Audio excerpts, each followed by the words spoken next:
요한복음의 기록에 의하면 예수님께서 세례를 받으신 후에 유대 지방에서 약 6개월 내지 1년 동안 그곳에서 세례 요한과 함께 사역을 하신 기간이 있는데, 공간을 먹으면서 이것들이 다 생략이 되고, 이 세례 요한이 옥에 갇힌 뒤부터 갈릴리에서 복음이 전파되는 내용들을 기록을 하고 있습니다. 예수님께서 먼저 갈릴리에서 하나님의 말씀을 선포하고 시작을 합니다.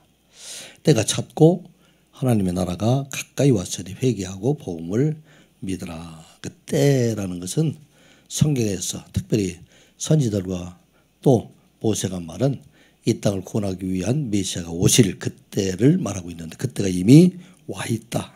그래서 이제는 예수 그리스도를 믿고 회개하는 사람들, 이런 사람들에게는 바로 그 복이 그들에게 임할 것이다 말씀을 합니다.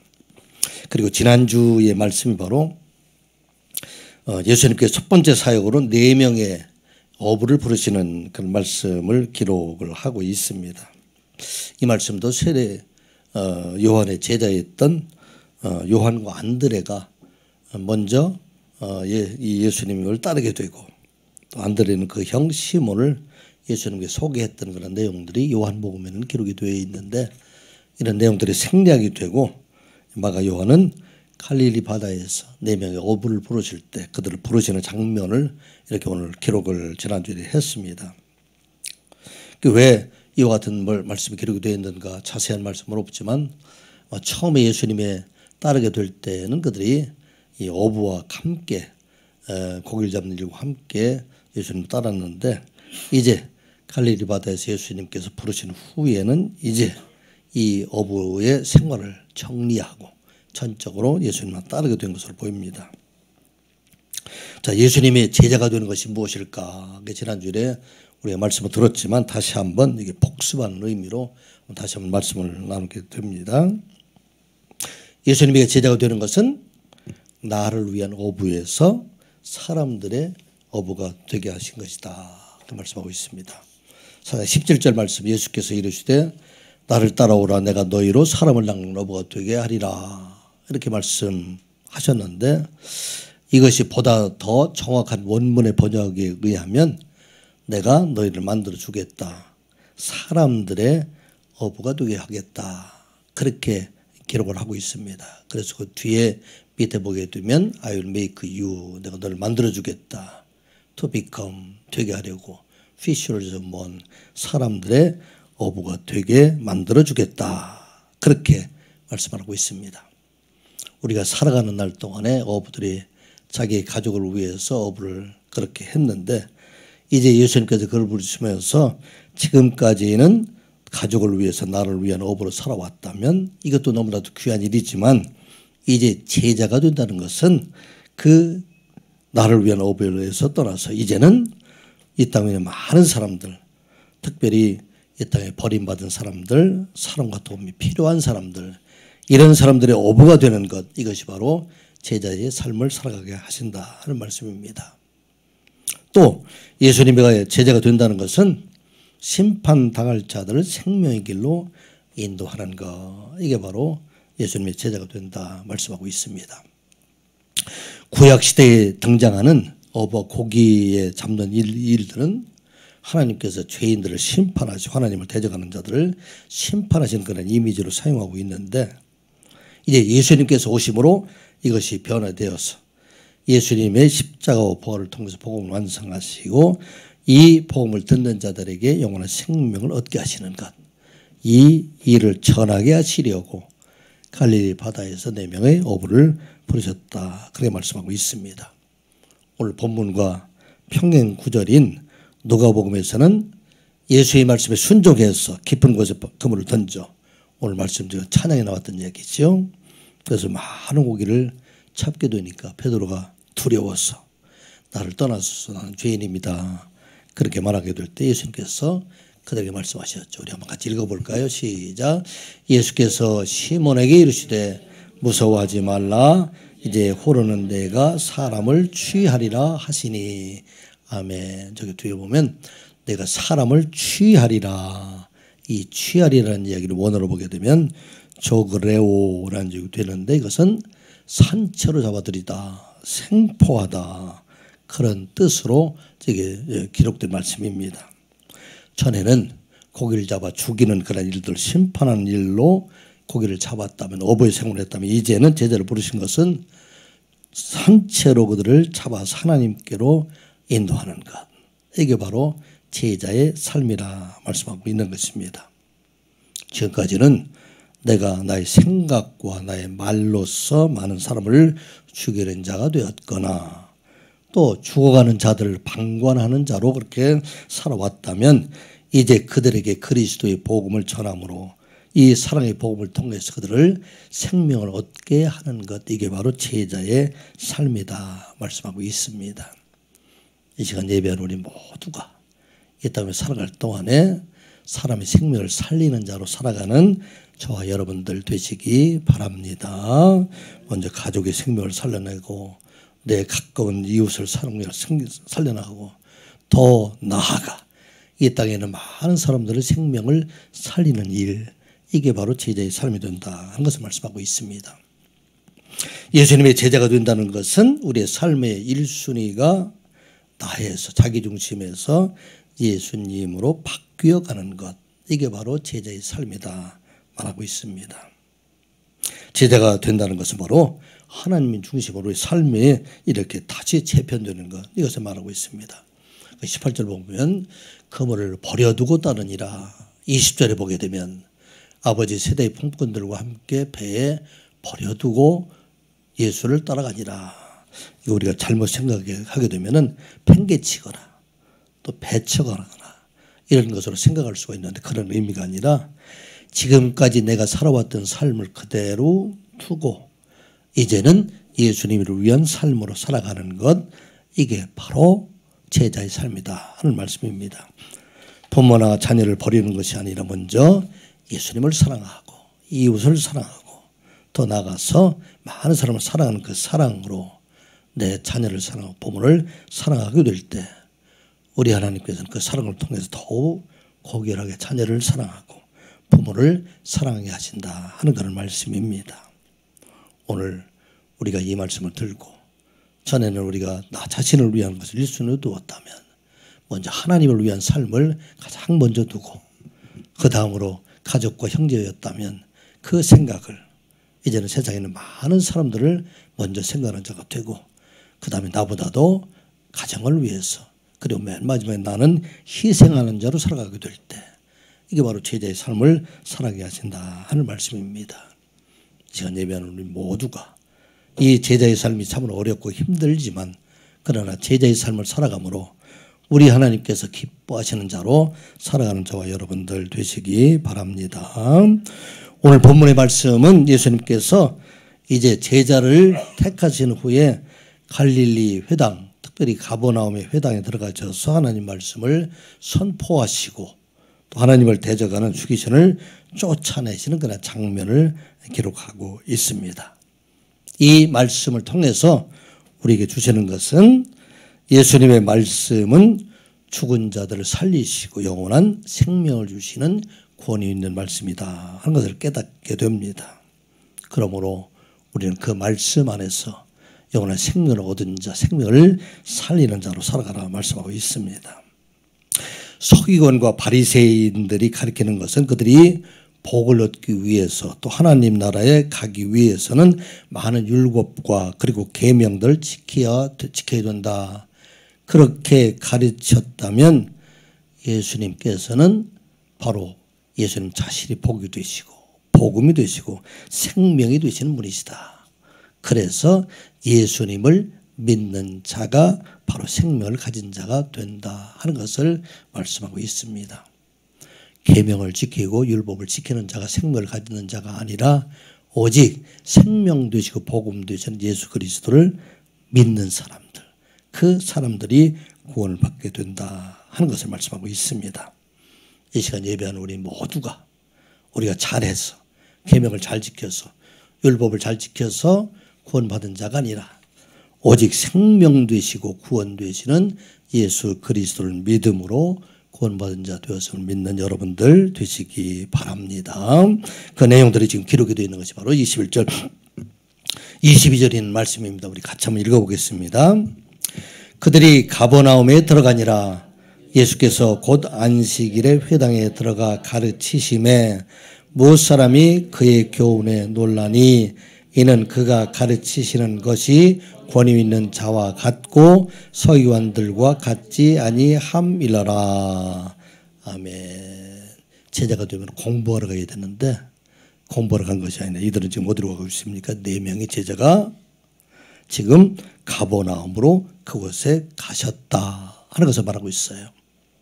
이 가버나움이라는 것은 갈릴리 호수가 이렇게 남북으로 이렇게 길게 이렇게 돼 있는데 그 북서쪽, 북쪽, 서쪽 끝에 해변에 위치한 도시로 이 갈릴리 지방의 어업과 상업의 중심되었던 그런 도시가 바로 가버나움이라는 곳이 됩니다.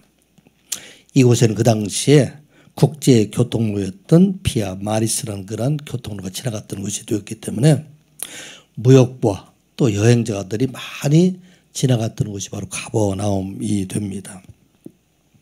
그곳에는 유대인들뿐만 아니라 로마인들이라든지 시리안이라든지 헬라인들 이런 사람들도 많이 거주했던 곳이고 또 로마의 백부장이 그곳에 유대 사람들을 위해서 회당을 지어줄 정도로 이방인들과 교류가 많았던 곳, 이곳이 바로 가버나움입니다.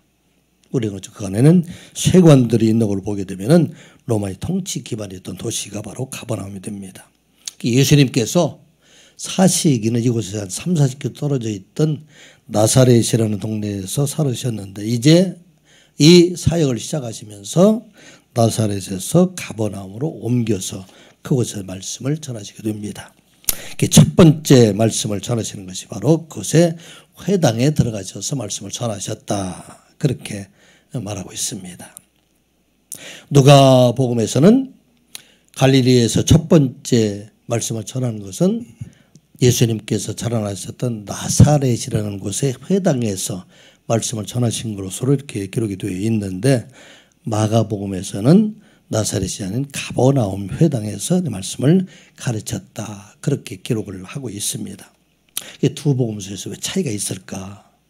정확한 이유는 알 수 없지만 누가복음에서는 이 말씀을 기록하면서 예수님께서 고향에서 특별히 나사렛이라는 동네에서 배척당하시고 그것뿐만 아니라 이스라엘의 많은 종교 지도자들에게 배척당하시는 것을 강조하시기 위해서 이 말씀을 고향에 있는 나사렛 회당에서 가르치셨다. 그렇게 말씀을 기록하였다면 마가복음에서 지금 가버나움 회당에서 이 말씀을 가르치셨다고 기록하는 것은 이 말씀을 전한 후에 하나님의 권위가 누구에게 예수님에게 나타나게 되고 또 특별히 그곳에서 귀신 들린 자를 쫓아내므로 예수님께서 전한 복음이 바로 생명이 있는 말씀, 새 권위 있는 그런 말씀이다 하는 것을 나타내시기 위해서 여기 보면 마가복음에서는 가버나움 회당에서 가르치신 걸로 그렇게 되어 있습니다.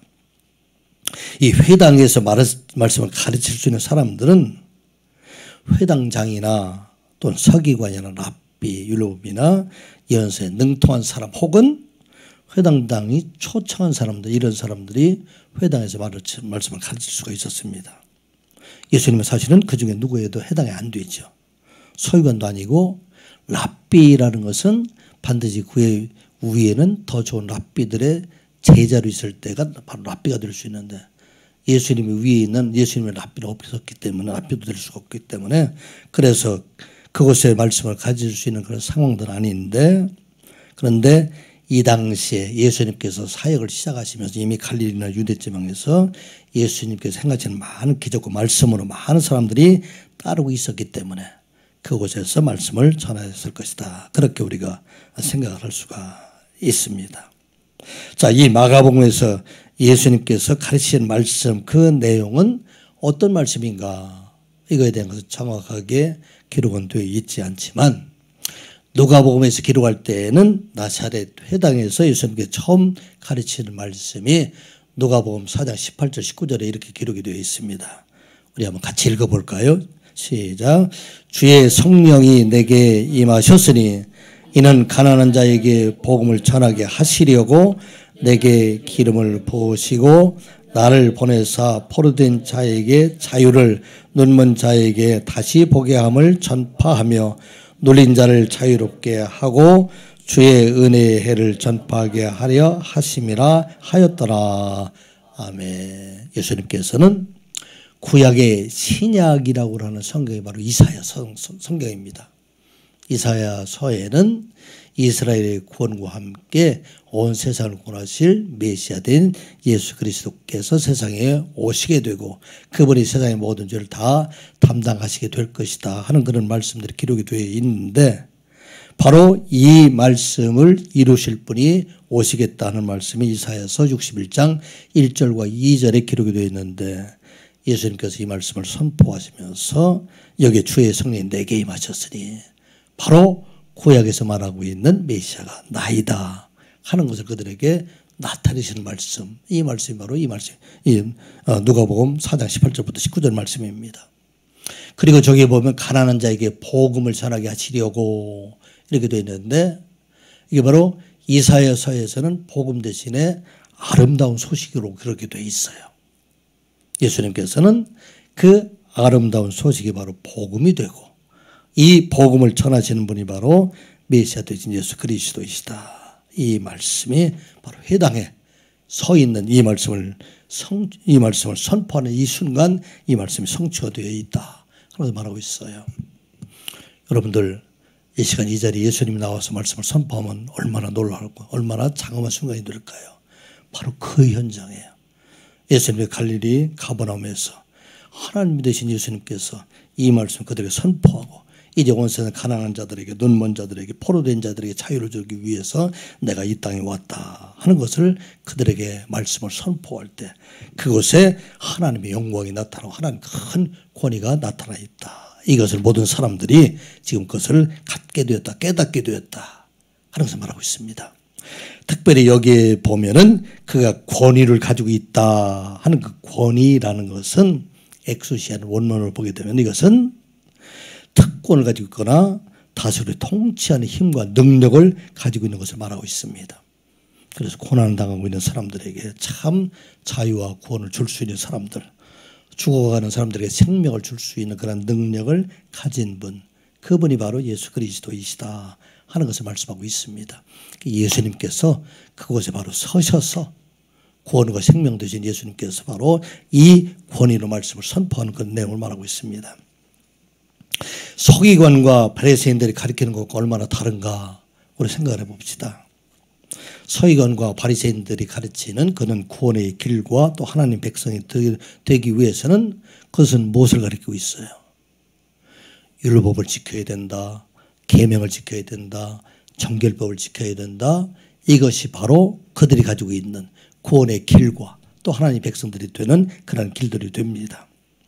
그런데 이 율법과 또 말씀을 그것만 가지고 가르치는 것이 아니라 수많은 가지들을 만들어내요. 우리가 하는 것은 10계명에서부터 나온 것이 바로 이들을 중에 특히 서기관들이 율법을 정리한 것들이 긍정적인 계명을 248개로 또 나누어 보고, 그 안에서 또 하지 말라는 부정적인 계명을 365개로 나누어서 전체적으로 보면 613개의 계명이에요.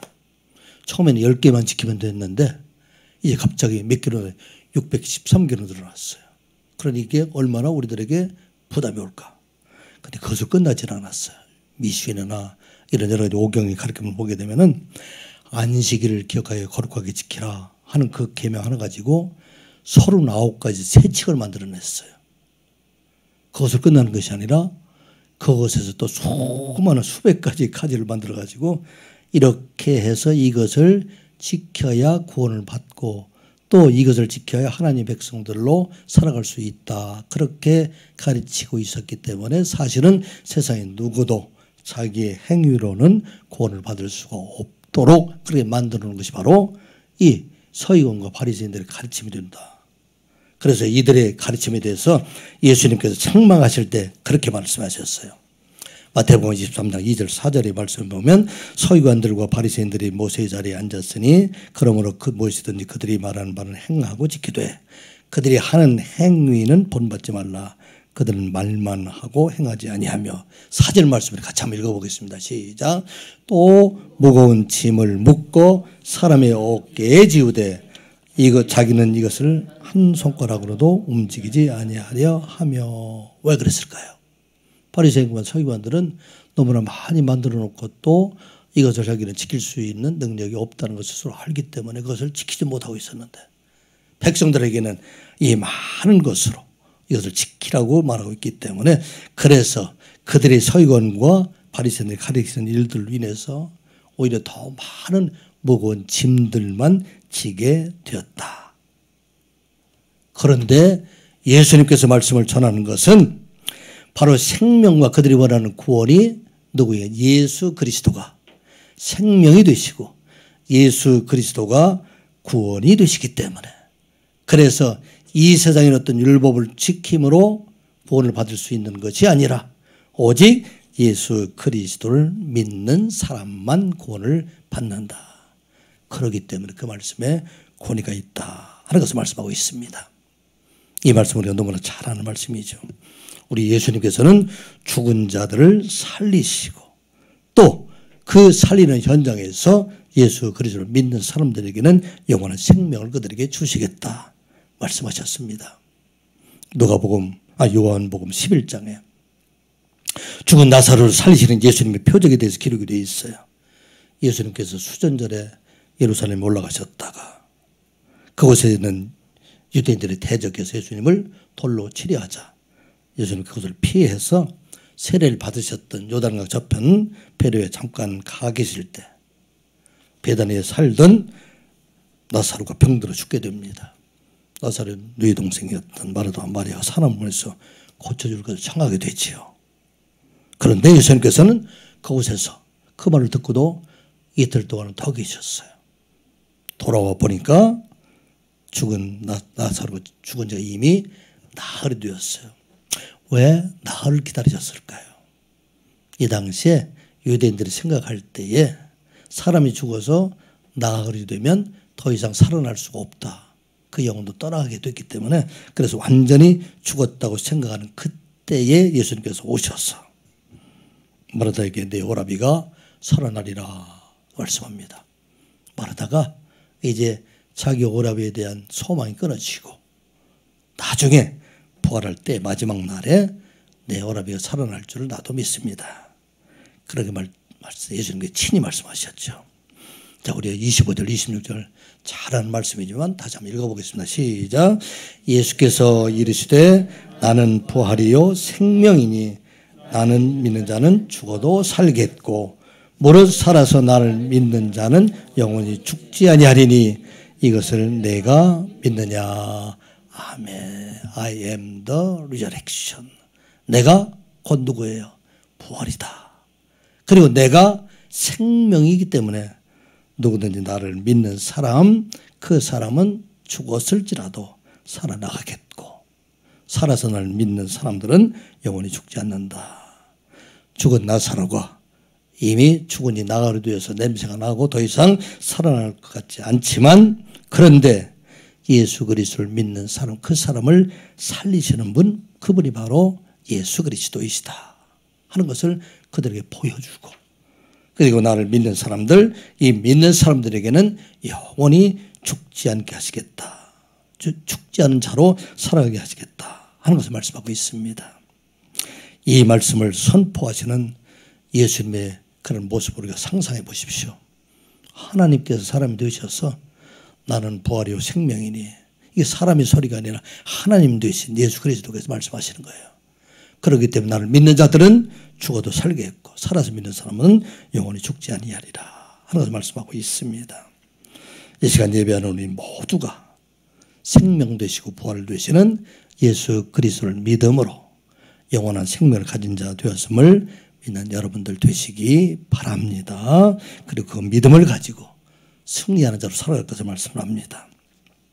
그리고 또 이어서 예수님의 이름으로 사탄을 대적하고 마귀와 귀신을 이기는 자로 살아가는 성도 되라 하는 것을 오늘 우리 말씀을 통해서 우리가 깨닫게 됩니다. 예수님께서 그 회당의 현장에서 더러운 귀신 들린 자 그 귀신을 내쫓 춤으로 말미암아 이 땅에는 모든 사탄과 마귀와 귀신들을 이기시는 분이다 하는 것을 알게 하십니다. 23절 24절 말씀 한번 같이 읽어보겠습니다. 시작. 마침 그들의 회당에 더러운 귀신 들린 사람이 있어 소리질러 이르되 나사렛 예수여 우리가 당신과 무슨 상관이 있나이까? 우리를 멸하러 왔나이까? 나는 당신이 누구인 줄 아노니 하나님의 거룩한 자니이다. 아멘. 귀신 들린 사람이 소리를 질러서 지금 24절에 말씀하고 있습니다. 나사렛 예수여 당신과 나와 무슨 상관이 있습니까? 우리를 멸하러 왔습니까? 당신은 하나님의 거룩한 자이다. 이때 귀신은 예수님을 두려워하고 있습니까? 대적하고 있을까요? 어떤 마음입니까? 이 귀신이 지금 예수님을 두려워하고 있습니까? 아니면 예수님을 대적하고 있습니까? 어떤 말씀이 들까요? 예, 장로님은 두려워한다. 또 우리 이모니 집사님 소리 지르는 게 대적하는 것 같고 예, 이모니 집사는 대적하는 것 같고 한 사람만 더 얘기 듣겠습니다. 은별이 누구 말을 따라갈까요? 예? 두려울 것 같아요. 그리고 예수님을 두려워한다. 이 말씀은 이거 잘 읽어봐야 돼요. 이 말씀은 예수님을 대적하는 거예요. 그래서 자 이걸 조금 풀어서 여러분들에게 설명을 하게 되면은 먼저 소리를 지르면서 나오고 있잖아요. 귀신이. 사탄들이 예수님을 시험하러 지금 광야에도 쫓아오잖아요. 그 사탄이 끊임없이 지금 예수님의 사이를 계속 쫓아다니면서 방해하고 있는 것이 바로 사탄이에요. 언제까지? 예수님께서 다 이루었다 할 때까지. 그때까지 계속해서 지금 사탄을 대적하고 있어요. 우리도 마찬가지예요. 이 말씀을 깨닫는 것은 우리가 이 땅을 살아갈 동안 예수 믿는다고 해서 끝나는 것이 아니에요. 예수 믿는 사람들은 사탄이 끊임없이 대적하고 있다. 이걸 조금 설명을 하게 되면 이렇게 우리가 풀어서 설명할 수 있어요. 촌동네 나사렛에서 자라나고 있던 사람 예수야. 예수여. 당신이 이곳 도시인 가버나움에서 활동하고 있는 내 영역에 와서 내가 하고 있는 일을 방해하려고 합니까? 우리를 멸하려고 합니까? 그러나 우리는 쉽게 물러가지 않을 겁니다. 나도 영적인 존재이기 때문에 다른 사람은 당신을 알아보지 못하지만 나는 당신을 알아볼 수가 있습니다. 당신은 하나님께서 보내신 거룩한 자 메시아 되는 것을 나도 알고 있습니다. 그렇지만 내가 하는 일을 방해하지 말고 당신이 하려고 하는 일이나 하세요. 이렇게 우리가 풀어서 설명을 할 수가 있습니다. 이건 어디 주석에 나와 있는 것이 아니라 이 말씀을 우리가 해석해 보면 이렇게 대적하고 있다 하는 것을 말하고 있습니다. 마귀는 절대로 쉽게 물러가지 아니하고 끝까지 예수님이 하시는 일들, 이 일들을 대적하고 있는 것들, 이것이 바로 사탄이고 마귀고 귀신이다. 그것을 우리가 잊지 말아야 됩니다. 그런데 또한 기억해야 할 것은 이 사탄과 마귀와 귀신들은 이건 다 피조물이다. 피조물이라는 것은 시작이 있고 끝이 있고 멸망이 그들에게 있다 하는 것을 말하고 있습니다. 이 성경에서 이 사탄과 마귀와 귀신에 대한 기원에 대해서 정확하게 말하고 있지는 않지만 그러나 우리가 미루어 보면 하나님께서 이들을 처음에는 선한 영적인 그런 존재로 만들었지만 이들이 교만해서 하나님을 대적하다가 지상으로 쫓겨난 영적인 존재들, 이게 바로 사탄과 마귀와 또 귀신들로 우리가 이해할 수가 있습니다. 이 마귀의 귀신 또 사탄에 대한 그 기원에 대해서 우리가 이해할 수 있는 말이 에스겔서에 있는 28절이라는 말씀이에요. 28장 15절 17절 말씀 같이 보겠습니다. 시작. 내가 지음을 받은 날로부터 내 모든 길에 완전하더니 마침내 드러났도다. 내가 아름다움으로 마음이 교만하였으며 내가 영화로움으로 내 지혜를 더럽혔으며 내가 너를 땅에 던져 왕들 앞에 두어 그들의 구경거리가 되게 하였도다. 이런 두루 왕을 심판하시는 그런 말씀으로 사탄과 마귀 같은 사람은 피조물 중에서 완전하게 창조되었지만 저기 보면 지음 만든 날부터 완전했는데 마침내 내가 불의가 드러났도다. 내가 나를 대적하는 그런 일들이 있었고 내가 아름답게 되기 때문에 마음이 교만해졌고 내가 영화롭기 때문에 내 지혜로 이렇게 더럽히는 자가 되었다. 이런 사들이 바로 사탄이다 하는 것을 말하고 있어요. 이 사탄은 누가 미혹되기가 쉽습니까? 예수를 열심히 잘 믿어서 영적으로 완벽하다고 하는 사람들이 사탄에 잘 미혹될까요? 넘어질까? 아니면 나는 무지한 자이다 생각하는 사람들이 사탄에 잘 넘어지게 될까요? 어떤 사람이 넘어지게 될까요? 나는 완벽하다고 생각하는 사람들, 특별히 교회 안에서 내가 거룩한 자라고 생각하는 사람들, 그 사람의 대표적인 사람은 어떤 사람이에요? 이단들이 다 그랬어요. 그 사람이 많은 사람들이 병자를 고치고 수많은 사람들이 따라오게 되니까 순간 착각하게 되죠. 이게 내가 하나님인가 사람인가. 그래 많은 사람들이 넘어져가지고 자기를 하나님처럼 생각하는 사람들이 바로 사탄의 미혹이 된다 하는 것을 말하고 있어요. 예수님의 제자 중에서 가장 완벽했다고 생각하는 사람 중에서 사탄으로 하나님 예수님의 책망을 받았던 사람이 누구예요? 누가 있죠? 예수님 제자 중에서 가장 완벽하다고 생각했던 사람들 중에서 사탄으로 책망받았던 사람이 누가 있어요? 베드로가 바로 그런 사람. 베드로가 너는 베드로라 너는 반석이다. 내가 내 위에 나의 교회를 세우게 될 텐데 음부의 권세가 너를 이기지 못할 것이다. 그렇게 되니까 갑자기 이야기가 우쭐해졌어요. 그 후에 예수님께 내가 예루살렘에 올라가서 이제는 십자가에 죽게 될 것이다. 그렇게 말씀하시자 가로막고 나서게 됩니다. 이런 일들을 일어날 수 없도록 내가 앞장서서 이걸 막겠습니다. 그렇게 말할 때 예수님께 뭐라고 말씀합니다. 합니까? 마태복음 16장 23절 같이 보겠습니다. 시작.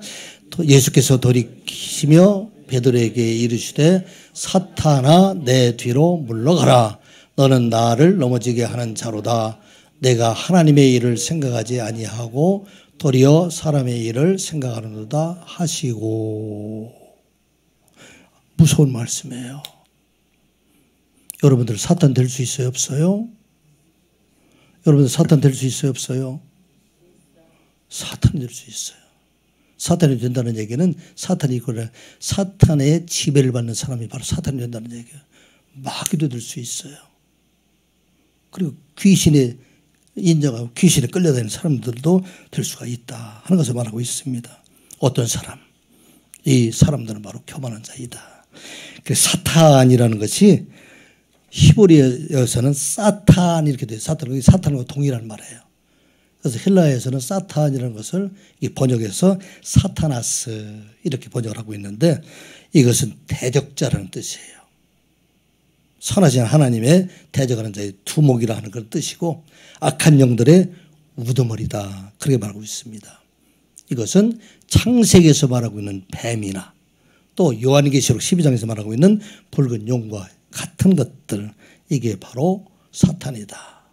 하나님을 대적하는 사람 이 사람은 사탄이고 마귀라는 얘기는 히브리어에는 등장을 하지 않지만 이 마귀라는 얘기가 헬라어는 디아볼로스라고 되어 있어요. 이 디아볼로스라는 얘기는 무슨 얘기냐면 비방자이다. 충성자이다. 그리고 분열시키는 사람들.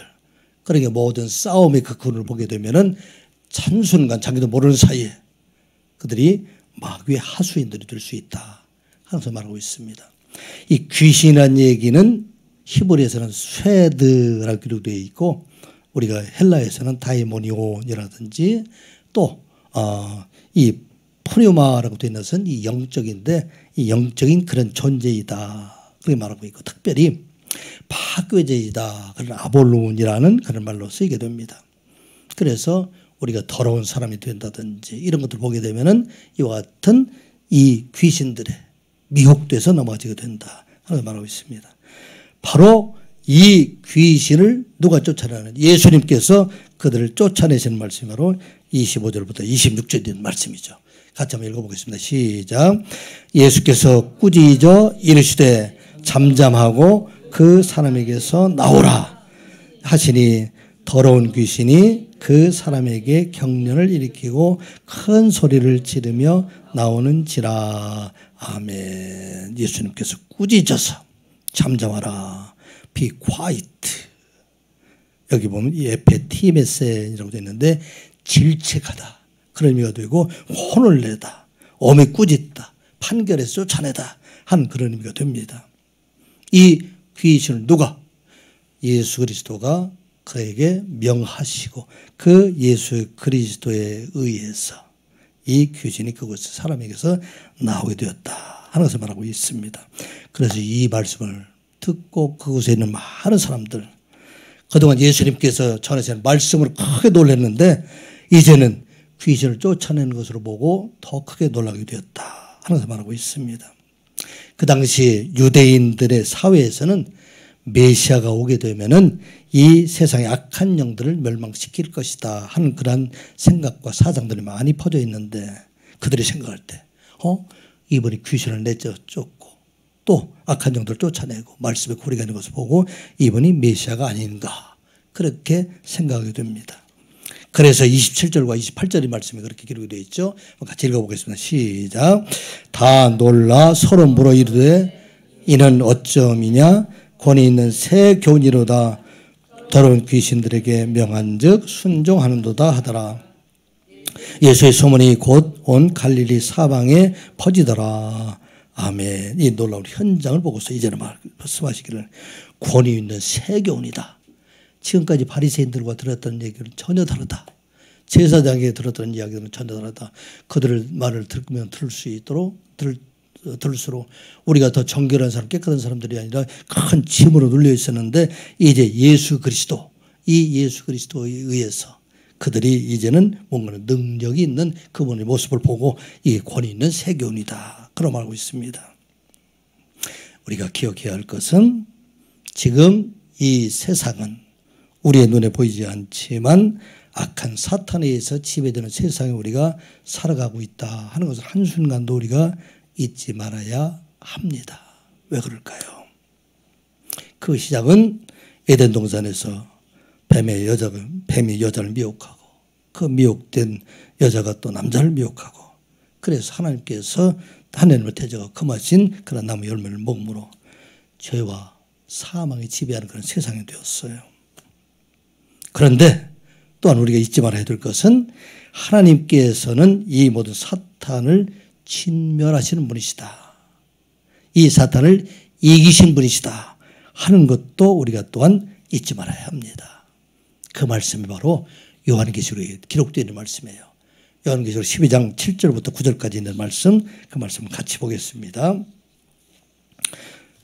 하늘에 전쟁이 있으니 미가엘과 그의 천사들이 용과 더불어 싸울세 용과 그의 사자들도 싸우나 이기지 못하여 다시 하늘에서 그들이 있을 곳을 얻지 못한지라. 큰 용이 떼쫓기니 곧 뱀 곧 마귀라고도 하고 사탄이라고도 하며 온 천하를 꿰는 자라. 그가 땅으로 내쫓기니 그의 사자들도 그와 함께 내쫓기니라.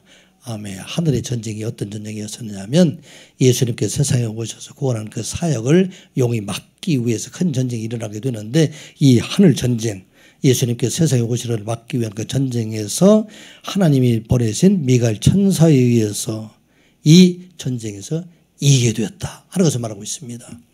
미가엘과 그의 천사들이 누구와 더불어 용과 싸울세. 용도 그의 사자들과 그의 사자들이 마귀와 사탄들과 함께 싸우게 되는데 이 싸움에서 그들이 있을 곳을 하늘에서 얻지 못하고 어디에 내려오게 되느냐?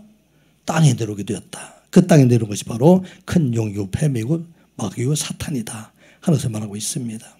그래서 이 땅 위에 살아가는 우리의 사는 세상 속에는 이와 같이 악한 일들이 참 많이 있는 그런 세상이다 하는 걸 말하고 있습니다. 그러므로 우리는 이 사탄과 싸워서 이 마귀와 싸워서 어떻게 이길 수가 있는가? 예수 그리스도의 이름으로 우리가 나아가게 될 때 어떤 귀신들도 우리는 이 귀신을 이길 수가 있다 하는 것을 말하고 있습니다. 어린아이라도 예수 그리스도의 이름을 가지고 나가면 승리하고, 아무리 힘이 센 세상에 장사랄지라도 예수 그리스도의 이름이 아니면 그들은 사탄에 패할 수밖에 없다 하는 것을 잊지 말라는 것입니다. 그러므로 여러분들이 살아나갈 동안에 수많은 사탄이 미혹될 때 오직 누구의 이름 부르는 자가 되라, 예수 그리스도의 이름을 부르는 자가 되라, 그것을 말씀하고 있습니다. 주의 성령이 충만하게 될 때, 예수 그리스도의 이름으로 부르게 될 때 어린아이랄지라도 능히 이기게 하신다 하는 말씀입니다.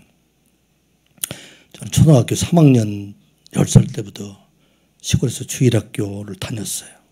그리고 13살이 돼서 서울에 올라와서 면목동에 있는 중량교 교회라는 그 교회에 다니기 시작을 했는데, 그때 엄마 아버지를 떠나서 그리고 어린 나이에 목사님과 사모님 너무 잘해 주셨어요.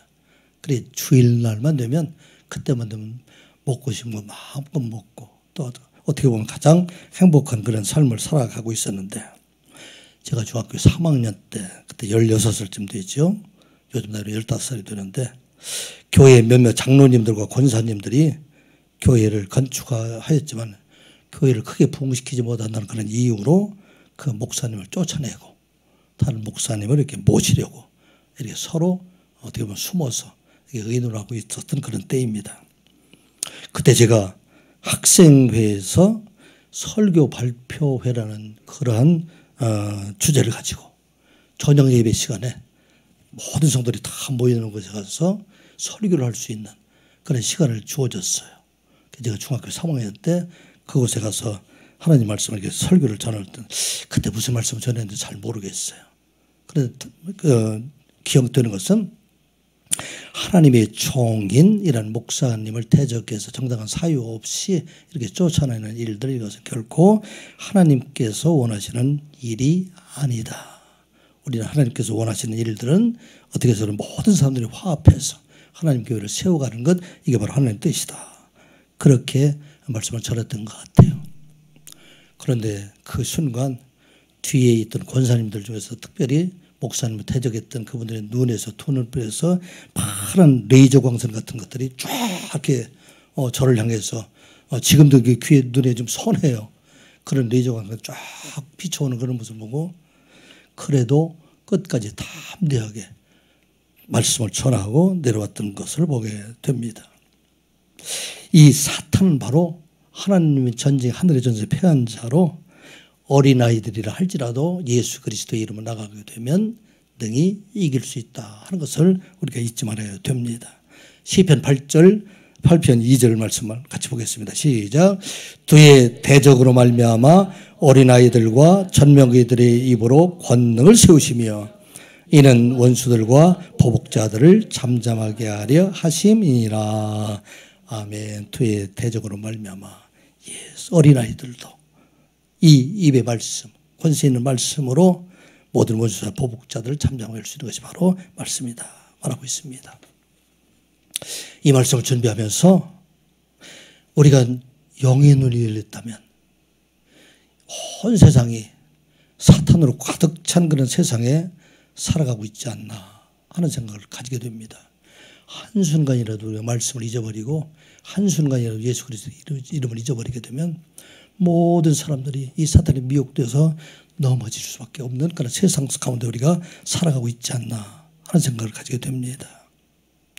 이 가정과 교회 안에 세상의 모든 싸움을 원인을 시키는 그 모든 것들의 근원을 보게 되면 비방자되어 있는 디아볼로스, 이런 사탄의 그런 꾀임에 또 유혹에 넘어가고 있지 않는가.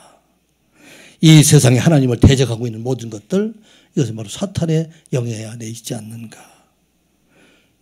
이 세상에 음란하고 방황하는 그런 방탕한 세상으로 이게 변해가고 있는 것들, 중독되어 있는 것들, 이런 것들이 바로 사탄에 미혹되어 있지 않는 건 있는 세상이지 않나 하는 생각이 됩니다. 이 시간 예배하는 우리 모두가 깨어서, 사탄은 진 사람들이에요. 멸망당한 사람들입니다. 예수 그리스도의 이름으로 사탄을 이길 수 있음을 믿으시기 바랍니다. 말씀으로 이길 수가 있어요. 그래 날마다 깨어서 우리는 이 영적 전쟁에서 승리하는 자로 살아가는 여러분들 되시기 바랍니다. 오늘도 예배하지 참석하지 못한 사람들 가운데 그 마음속에 그 미혹을 넘어지지 못하고 이기지 못하고 예배에 참석하지 못하는 분들도 있지 않나 생각해 봅니다. 여러분들은 온 세상 눈을 열어서 보면 사탄이 끊임없이 우리를 미혹한다는 생각을 가지고 믿음으로 승리하는 사람, 말씀으로 승리하는 자로 살아가는 여러분들 되시기 바랍니다. 기도하겠습니다. 아버지 하나님, 하나님의 말씀을 듣게 하여 주시니 감사드리옵나이다. 율법이나 계명으로 구원받은 것이 아니라 오직 생명 되시고 구원 되시고 복음 되시는 예수 그리스도를 믿음으로 구원받은 자 되었음을 믿게 하여 주시옵소서. 그 이름을 끝까지 부르는 자들 되게 하여 주시며 온 세상에 가득 찬 사탄과 마귀와 귀신들의 권세를 예수 그리스도의 이름으로 이기는 저희들 되게 하여 주시옵소서. 말씀으로 이기게 하여 주시고 주의 성령으로 이기는 자로 살아가는 저희들 되게 하여 주시옵소서. 예수님의 이름으로 기도드리옵나이다. 아멘.